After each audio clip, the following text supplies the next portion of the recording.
Good morning. My name is Vanessa Vaughter, and I am a member of Wilshire, and I am so honored to be with you this morning, a bit humbled, and I hope that you enjoy our time together.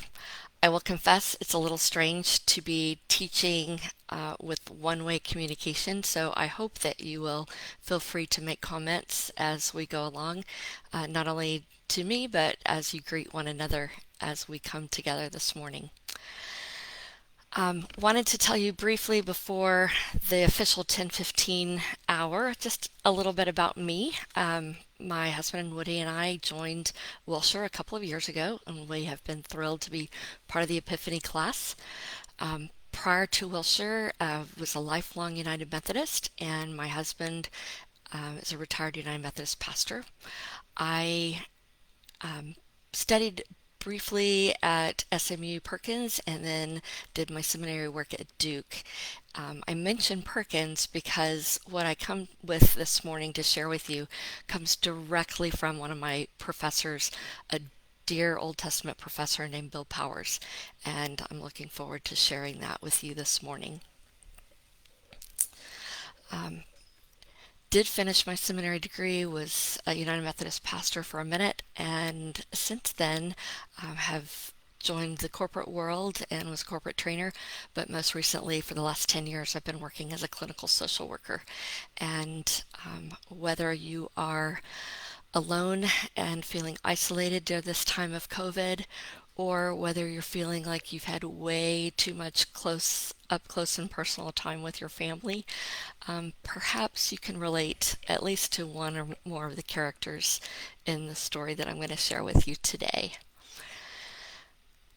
When I was invited to teach this morning, I was told I could teach on anything, and that's a pretty broad subject. So I chose to go back to my old standby from my United Methodist preaching days and went to the Common Lectionary. Never lets me down. This morning, the Old Testament reading from the Common Lectionary is a story from the Genesis saga. And it is a family saga of many generations that would rival Thornbirds or The Sopranos. Our story as a Christian and prior to that a Hebrew people is not necessarily a pretty one, but certainly enlightening. So I hope as we step into this morning that you will gain some new insights and have an opportunity for reflection. And I hope that you will share questions or comments with the class as we move forward. My understanding is this class is a pretty diverse group of folks, so we've got some brilliant biblical scholars and some theologians, and you are probably a theologian even if you don't recognize it. Anytime we engage in the Word of God and we ask ourselves, what does this say about me? What does this say about God? And what does this say about the relationship between us? We become theologians. So I invite you to step into that space and ask questions, make comments. As I mentioned, we're going to step into the family saga today of Isaac and Rebekah and their sons, Jacob and Esau. Did you ever wonder about the miraculous fact that these stories even have come to us, that have been handed down? Did you ever wonder about the generations of folks who've passed them along, who they were, what they found meaningful in the stories, how they saw themselves or God through the lens of these stories? I invite us to explore that a bit today. Today's story, as I mentioned, is a family saga that would rival any modern day novel or miniseries. And I'm going to invite you to engage your imagination. Bring up that inner child within you.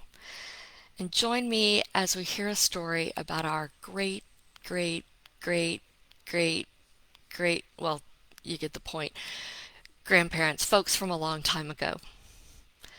Now, biblical scholars, historians, anthropologists, and others tell us that the stories we read in Genesis occur long before humans had created writing. No Hebrew, much less know English.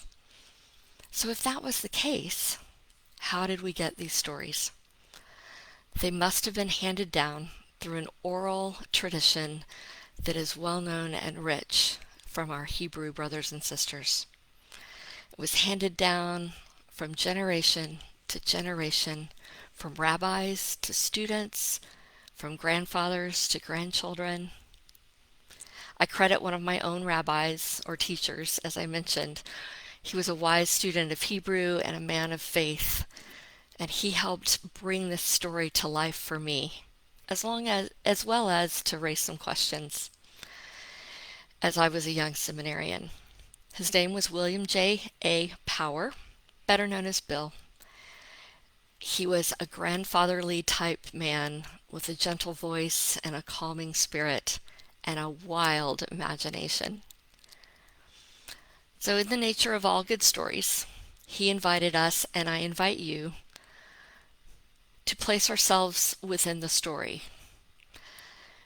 Imagine what the characters might have felt. What motivated them to make the choices that they made? How did they choose, and how did those choices impact their lives? Was it because this is a story of God's chosen people? It behooves us to ask, what does this story reveal about God, about humanity, and about the relationship between us?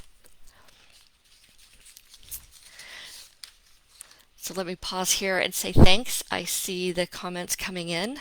I am going to take time at the end to read some of the questions, so I apologize not being able to multitask too much. All right, so let's get back to the story. So as you listen today, use your imagination. Picture the scene, the characters, the sounds, the smells that you might encounter. And in this story, you even might have some taste. Imagine these sacred stories, and I imagine it coming to us something like this. Imagine living as part of a nomadic tribe thousands of years ago, before cell phones, before computers, before electricity or Netflix. The sheep are fed and down for the night. Dinner's over. The stars speckle the night sky as the families gather around the campfire. Maybe a child speaks up and asks, "How did we get here? Who are these ancestors you talk about? How did we become God's chosen people?"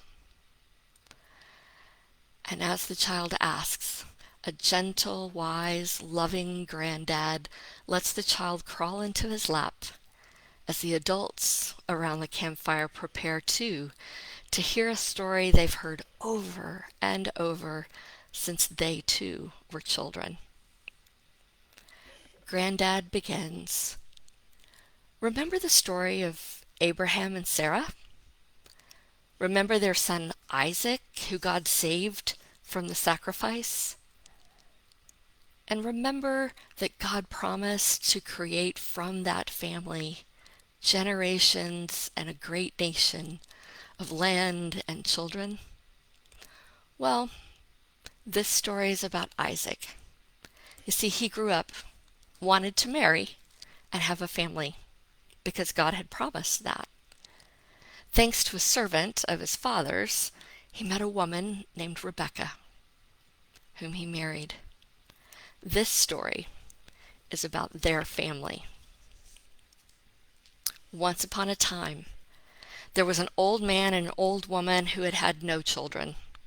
Like many old men and old women who had found themselves in this situation, the two of them prayed to God that they might have a baby. And the Lord yielded to their entreaties. The old woman conceived. Soon she discovered that was she not only pregnant, but doubly so. She was carrying twins. The only grief in this otherwise very happy situation was that it quickly became apparent that this was not going to be an easy pregnancy, and the two in her womb were not getting along very well. for they had hardly been conceived before they began to carry on a regular wrestling match in utero. Faced with the distressing circumstances, the unfortunate woman went to the local oracle in the area where they were living in order to ascertain from the oracle what was to be done. The oracle, in typical oracular fashion, answered cryptically, "Two nations are in your womb. The two have been hostile ever since conception in you. The one shall master the other, and the older shall serve the younger." Now, I don't know about you, but I don't think that brings much comfort to Rebecca. But in due course, the day came for the two to be born. The first child was born red, covered in hair, so they called him Esau, hairy. The second was born holding on to his brother's heel, grabbing at the brother, and so they called him Grabby, or as we know him, Jacob. Now, Hebrews had a great sense of humor, so let's take a time out and talk a little bit about the puns that are evident in these stories. Well, they would have been if we had been of Hebrew, or if we spoke Hebrew. Esau was born red, a Hebrew word Admonai, and it's an obvious play for at least Hebrew scholars on the word Edom, which was to become a tribe of Israel. And he was born hairy all over, which is a pun on the word Seir, an area of Edom where Esau was later to live. Both his reddish complexion and his hairy body speak to his lack of sophistication, a characteristic that later in the narrative becomes very important. Jacob, on the other hand, Grabby, was born grasping at his brother's heel. Aqeb, Akeb, is a pun on his name. There's also a related verb that's possibly a play here, Aqab, which is defined in English as to grasp the heel, or as it's come to be known, to cheat. That too will become important later in the story. This verb appears in a couple of different places, clearly referring to Jacob's being the colloquial heel of the family, the jerk, grabbing, claiming for himself whatever he could get, and in the end, holding on. But one must not forget that this scheming, conflicted grasper is still part of God's chosen people.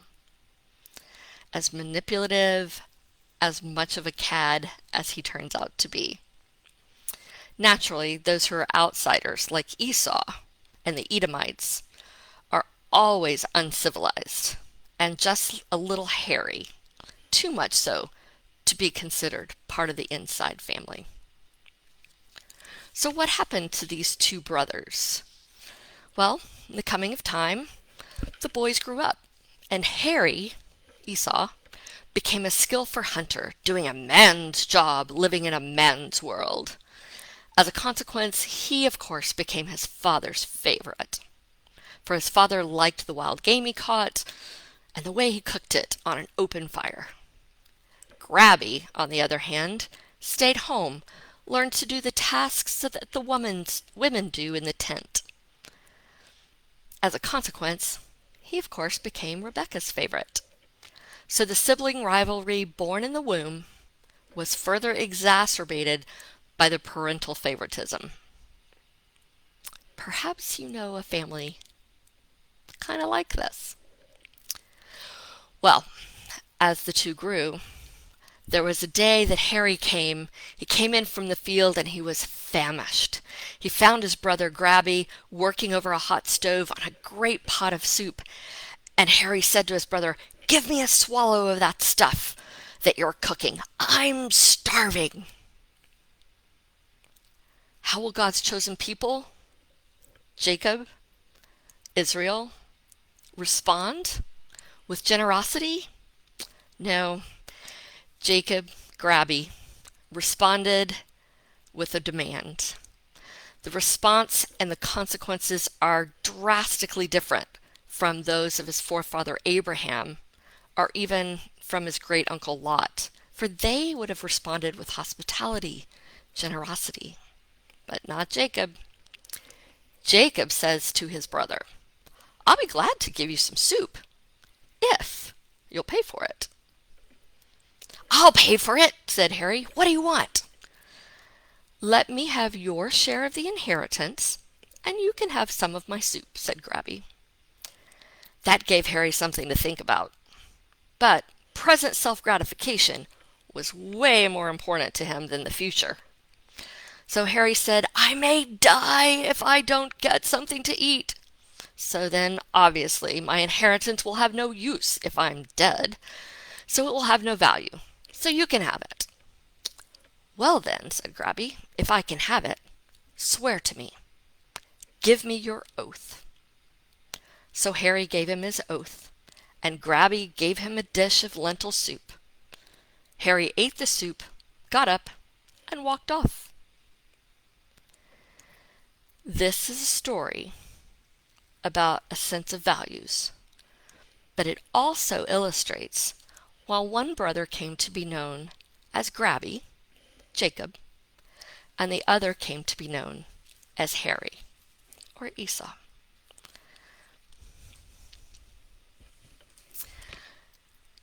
Which character did you identify with in that story? Isaac, who favored his son Esau, a man who loved the hunt, the game, cooking on an open fire. Or perhaps you related to Esau, who enjoyed being in the outdoors and happened to be pleasing to his father, but he didn't mind that either. Maybe you identify more with Rebecca, a mother of twins who she had prayed for years. She was doubly blessed, and yet they began warring in her belly.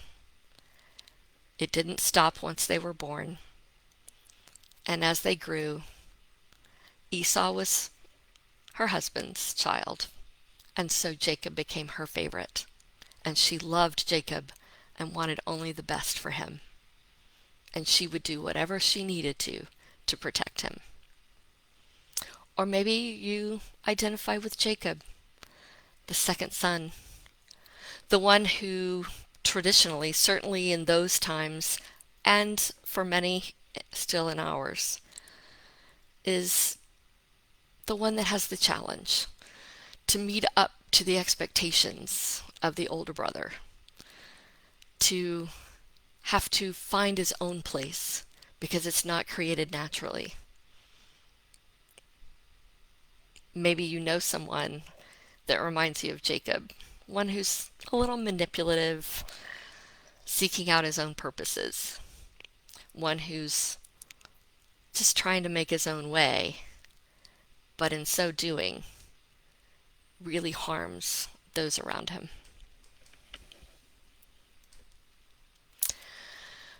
Well, as this is just one part of the drama, you may remember the rest of the story, as Paul Harvey would say. Because as they grow, Jacob continues to be protected by Rebekah. She conspires with him so that Jacob not only ends up with the inheritance, but also his father's blessing, leaving Esau to fend for himself. So here's the story. I invite your comments again. No wrong answers, simply thoughts, ponderings, wonderings. And the first question I pose, what do you think about these human beings? What does this teach us? What is the storyteller wanting us to know about what it is to be human? And then, what does this teach us about who God is and God's character? And finally, what does it say about the union of the two, the relationship of the two? Because we as Christians certainly believe that that is the point. In my own ponderings, I realized as I thought about both Rebecca and Isaac, they were people who had doubts. They were people who desperately wanted a child. After all, Isaac had grown up knowing that Abraham had been promised to be the father of many nations. Surely Isaac had pressure on him not to let his father down. His lineage couldn't stop here with Isaac and Rebekah. And there had to have been some pressure. Rebekah, too, as a woman, in that time in particular, but is also true of many women today, desperately wants a child. In that time, even more so, a woman was looked down on, even outcast if she was barren, ostracized, perhaps making her entreaties to God even more intense. And as I thought about Rebecca in particular, once she finally had her sons that she had prayed so diligently for, surely she wanted only the best for them. And I find myself wondering, at what point did she realize Esau belonged to Isaac, and therefore she would dote on Jacob? Now, there are some that speak too readily about Jacob being a mama's boy. I think that's to dismiss the story a little too easily. There is no doubt the story tells us that Jacob was Rebekah's favorite. But he wasn't completely innocent. After all, it was his idea to trick Esau out of his birthright. He was the one that held the soup over Esau's head in order to get the inheritance. So what does this tell us about humanity? I see a couple of comments. This is remarkably contemporary. Could not agree more, George. And it's messy. Families can be messy. And perhaps, well, I'm so thankful that those who passed down the oral tradition of God's people didn't whitewash it. They shared with us the messiness of life. And I don't know about you, but that helps me realize and remember that I don't have to be perfect to be one of God's chosen. I can be flawed, fallible, have made horrific mistakes, even some that were manipulative or kind of tricked people that I loved. And God still is a part of my life. God still forgives. And that's something that it says about God. You see, God said that there was going to be a great nation. And Isaac and Rebekah got a little doubtful and decided to take things in their own hands. They didn't just trust, they offered up prayers. And they believed that God's promises would be true, which they were. God's promises are true, even for us today. In those moments that we doubt and we pray for strength, in those moments where we're confused or desperate, in those moments that we're baffled, perhaps like now, with COVID raging around us, with lives being shattered, with deaths of black bodies, with friends and neighbors that we can only see through a computer screen. and feeling lonely and isolated, God is still with us. We are not alone. Just as God answered Isaac's and Rebekah's prayers, God will answer ours as well. We are called only to be faithful and to trust. So, finally, what does this story say to us about the relationship between God and humanity? Again, that God is there. But I also love the fact that God uses flawed, messy, manipulative, grabby, and hairy people. Scott, I see your comment that we have no say in the traits that we inherit. Very true. It wasn't Esau's fault that he was hairy and red, as it wasn't Jacob's fault that he wasn't particularly good at hunting or being out in the wild. And then we've got our genetics, but on top of that, we have our environment. And as Dr. Power points out in the story, yeah, the wrestling started in the womb, but the parents played a role in it too. And I think it's important for us to remember that we as parents have an impact. We get the amazing gift of raising children, teaching them love and care and empathy. Maybe Rebecca missed out on that a little bit. Because as we know in the end of the story, Rebecca was very much about playing favorites, even to the point of tricking her husband. And yet, God's purposes were still fulfilled. A great nation was created. So, Ellen, thanks for your comment. 6 siblings, that's a lot of dynamics to put up with. Family dynamics can definitely be messy. But how thankful are we that love runs through it and carries us through? Which is another really important point, as George points out. As the story and the saga goes on, in the chapters to come, though Jacob wanders and is estranged from Esau for many years, they do at one point come back together. And Jacob rightly is terrified for wronging his brother, and Esau perhaps modeling the love that God has for each of us, welcomes him back and forgives him. So perhaps it's on that note that we end our time together this morning. Thank you so much for being a part of this and interacting with me. I really appreciate the insights and the comments. And for those of you who didn't make comments, I appreciate you being with us as well. And I hope that I've given you something to ponder.